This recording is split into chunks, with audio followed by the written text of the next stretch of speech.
In the beginning, there was a mouse, a mere rodent into whom a man called Walt Disney breathed personality and charisma.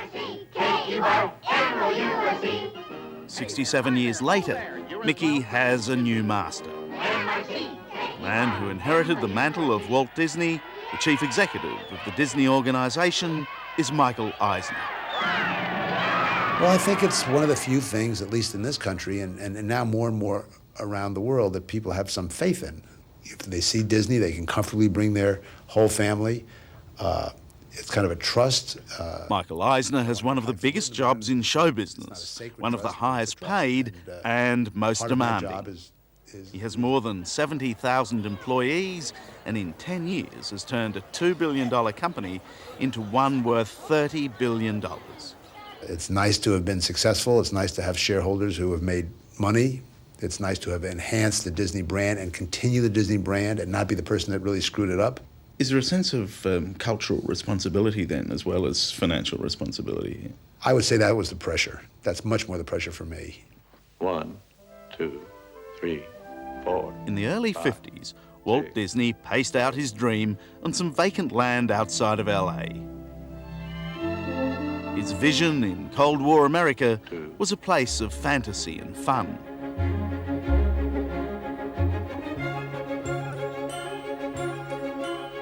In July 1955, Walt's dream became the American dream.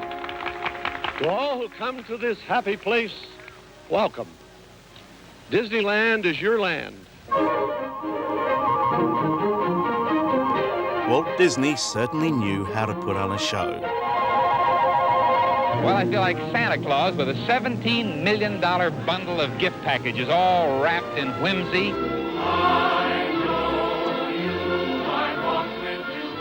He got 90 million people to watch a live broadcast of the opening, hosted by, among others, a minor actor named Ronald Reagan. All activity on Main Street has ceased.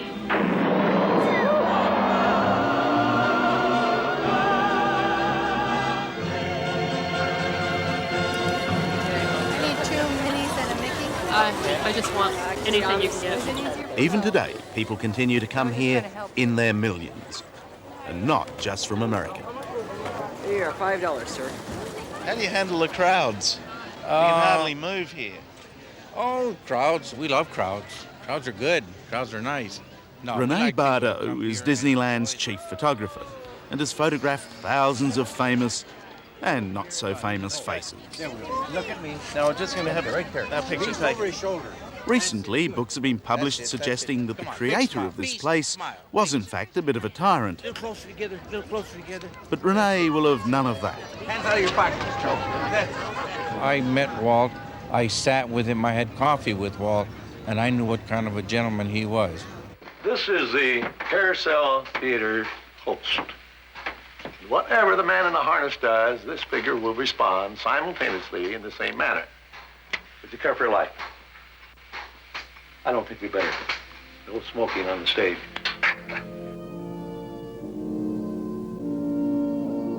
When Walt Disney died in 1966, the company lost direction. For almost 20 years, it teetered on the brink.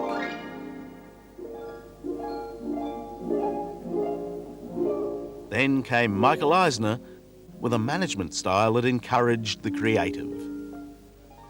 You are managing assets that go home at night. You are managing talent. You are managing creative people. You are not managing assembly lines. You're dealing with people and their families and their psychiatrists and their sociologists and their religions and their migraine headaches, and you have to have understanding. You have to be tolerant, and at the same time you have to be intolerant. It's completely different than any other kind of management.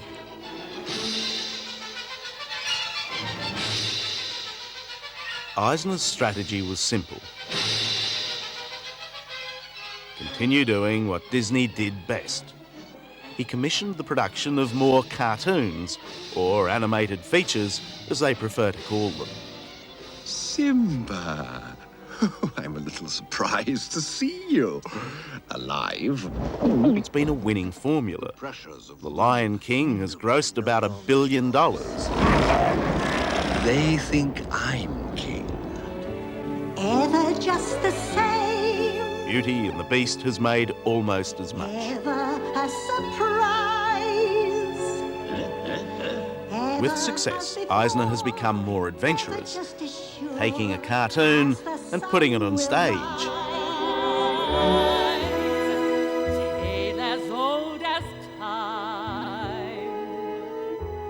Beauty and the Beast has had an unbelievably successful Broadway run. Bittersweet and strange, finding you can change, learning you were wrong.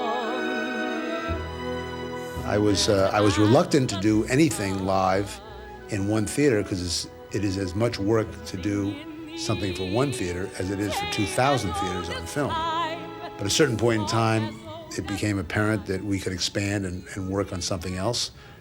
I'm from New York City. I've been involved with theater. I knew enough about it to stay away from it. Finally, I was convinced by people that worked for me that we couldn't stay away from it any longer, and I said, okay, let's go for it. This guy's got terrible fingernail problems. Well, not as bad as mine, but that's a different interview. So... You don't bite them? I do, he doesn't. I think they're lovely. How do you take a cartoon and bring it to life? Well, for starters, you get your actors to spend a lot of time in makeup.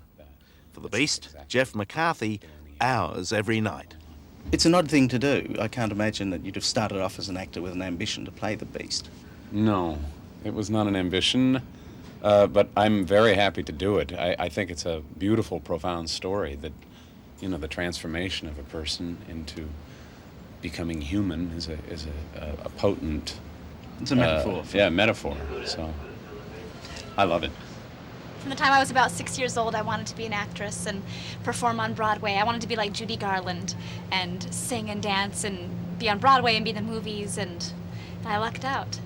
Over in the Beauty's dressing room, there's not as much makeup, but even more hype. Sarah Uriarty is a one-woman PR machine for Disney. I remember when the movie came out, I saw the Disney movie Beauty and the Beast 7 times, and I thought, oh, if they ever take that to Broadway, I'd love to play Belle. And it's a dream come true. I got to. Jeff's changed. I have.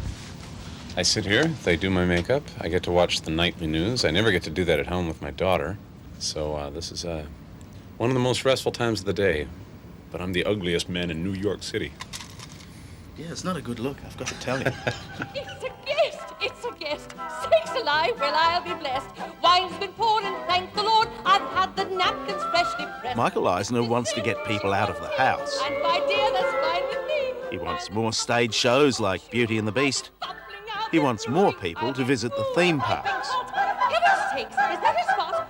He knows that even if you stay in, you can't escape Disney.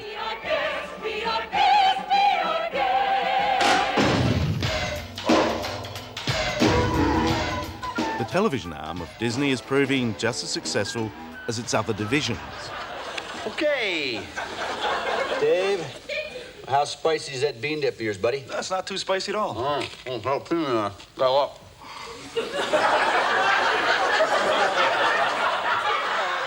But here, Mr. Eisner and 60 Minutes have a problem. Home Improvement, one of the most popular programs on American and Australian television. Well, joking aside, guys,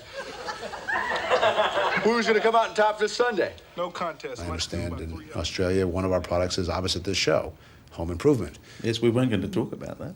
Well, you told me about it, so I thought I'd mention it. But that's fine. But of course, you realise people are missing Home Improvement to watch you. Well, they're probably watching Home Improvement if that's the case. No, they're missing it.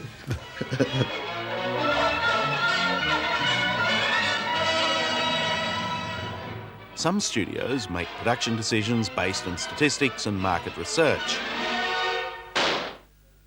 Michael Eisner does it a little differently. I go often secretly to our products, to our parks, to to our movies, to our animated movies.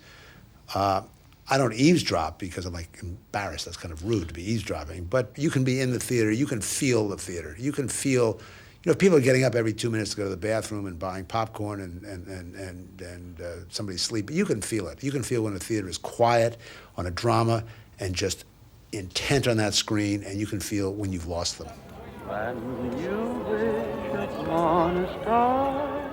Walt Disney's great success was driven by his conviction that he knew what America wanted. Mr. Eisner knows what America wants, and he knows what he wants too.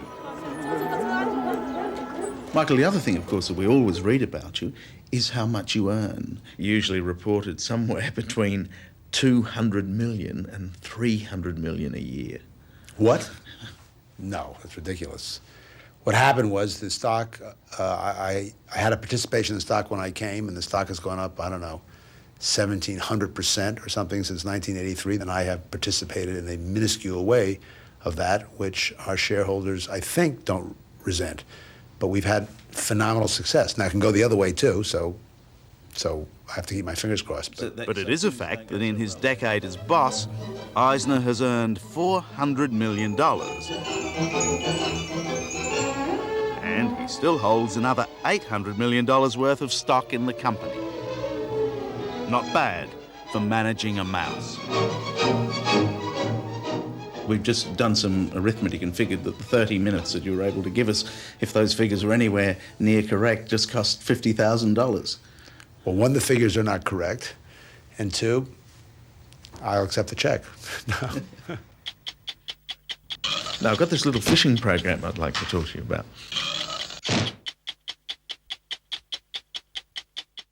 Hello, I'm Liz Hayes. Thanks for watching. To keep up with the latest from 60 Minutes Australia, make sure you subscribe to our channel. You can also download the 9 Now app for full episodes and other exclusive 60 Minutes content.